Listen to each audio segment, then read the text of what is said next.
So, Singapore, it really is an amazing place, isn't it? It is, with so much to see and do. The only problem is deciding on what to do and keeping within your budget. But we've made 9 short videos just to help you solve that very problem. I'm John. And I'm Lou of Independent Travel Reviews.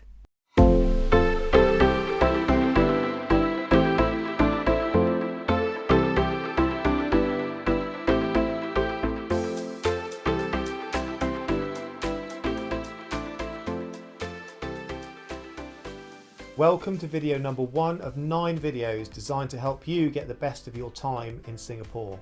In this video, we will give you a practical overview of Singapore, including areas to stay, things to do and activities to do, when to go, places to eat, how to get around and how to stay connected. And at the end of this video, we will introduce 2 great ways of saving lots of money on the activities that you can do in Singapore.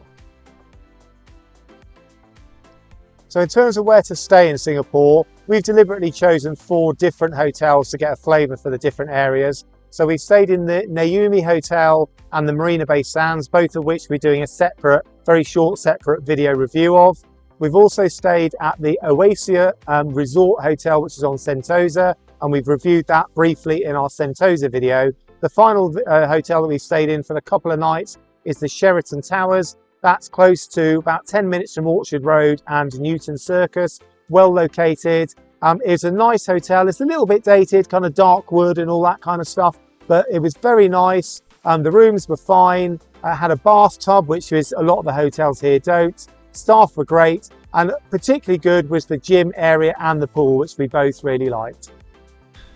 So here's the prices that we paid for our hotels in Singapore dollars per night. It's not cheap, is it?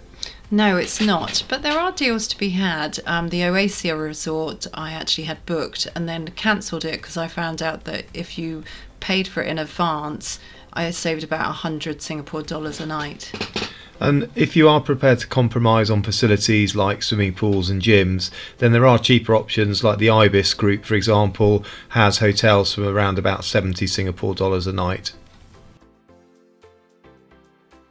Right, now in terms of the climate, it's hot and sticky all year round here. We've been here in November and December. Now December is the wettest month by quite a long way. February is the driest month. And just to give you a rough idea, they get 300 millimetres of rain in December and 100 millimetres of rain in February. We've had half a dozen really heavy thunderstorms. And when it rains, boy, does it rain here. The temperature, it's been around about 28 to 30 degrees. Every day. It gets very humid towards the kind of mid-afternoon, and then you get a thunderstorm and it cools right off and the humidity drops. Let's talk about getting around Singapore.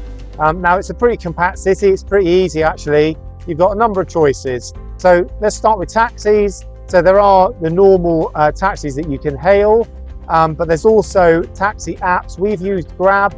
I did a bit of research and Grab came out as being one of the cheapest, if not the cheapest of the taxi apps. I just downloaded it before we came, set up the account, and every trip, a bit like Uber, you pay for with your credit card automatically. Works really well. Just to give you an idea, we've just come from our hotel to Changi Airport. I think it was about 22 kilometers, and that was about 23 Singapore dollars. So it's pretty good value actually. The next option, which we've used extensively, is the public transport network. So there's an MRT, a kind of underground train network, and there's also a great network of buses.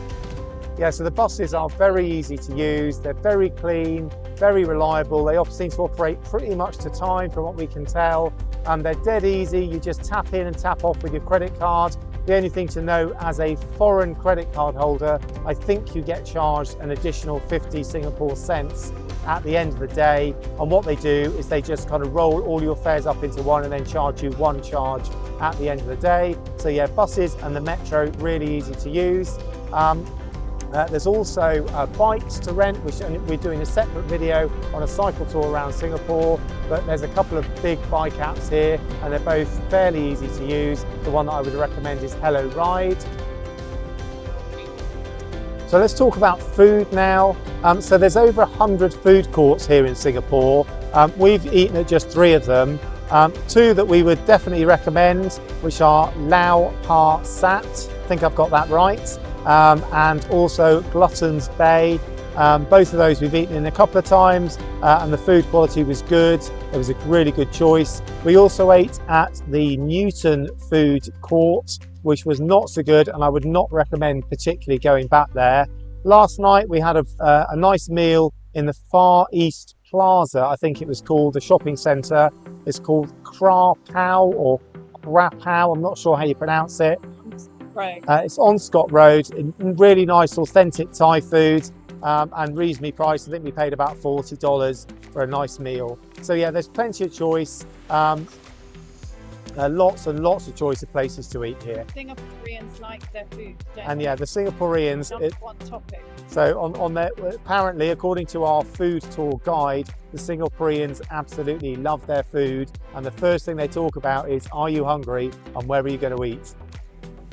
We've stuck to the food courts and the hawker centres for our eating, and most of the food there, as you would expect, is Oriental, a real mix of Chinese, Japanese, Singaporean, Malay, Thai, all of that kind of stuff. Really lovely choices. But if you're not into that sort of food and you prefer more Western style, there is plenty of choice of Italian burgers and all that kind of stuff around as well.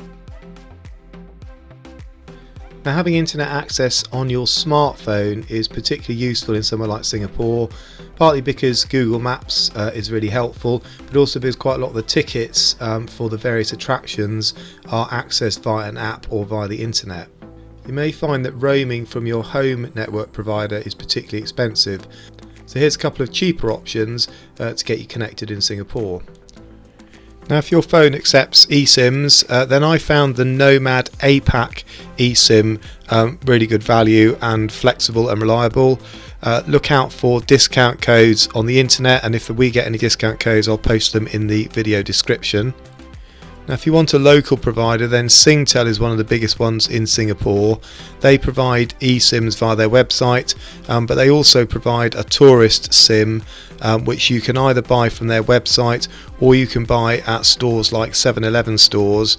Now, we bought a 12 Singapore dollar eSIM, which gave us 100 gigabytes of data for 14 days, which was more than enough for us. The only thing to be aware of is if you do buy a local SIM, then you'll have to go through a verification process, which requires you to take a photo of yourself, a photo of your ID, upload it, and then wait for them to verify it, which in our case only took about 10 minutes. Okay, so you promised to tell us how we would save lots of money on the activities. Yes, I did. Well, after a lot of research, I discovered various passes, including combination tickets and the Go City Pass, which did save us a lot of money. And we will cover both of these in future videos.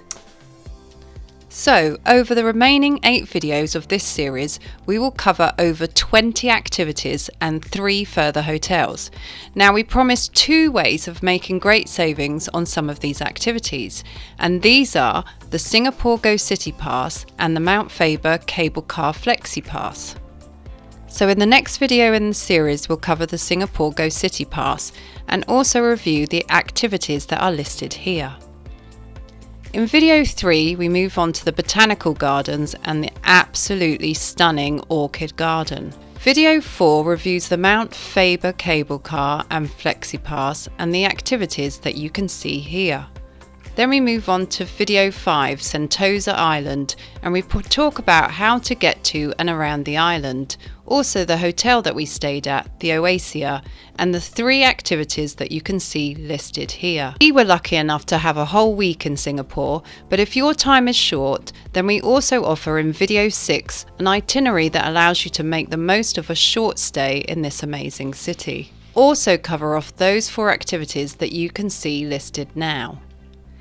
In the very first video, we cover the night bike tour, but in our 7th video, we also offer an option to do this as a self-guided tour during the day, including how to hire the bike, some video and maps of Singapore. And then the final 2 videos in this series cover 2 of the remaining hotels that we stayed at. That's the famous Marina Bay Sands and also the not so well known Naumi Hotel. But of course, some of the best activities are actually free, aren't they? Yes, they are, and they include things like the waterfront area, Merlion Park, the Helix Bridge, and obviously the Marina Bay Light Show, just to name a few. So we hope you enjoyed the introduction and overview video. Why not join us for the next instalment as we explore this captivating city?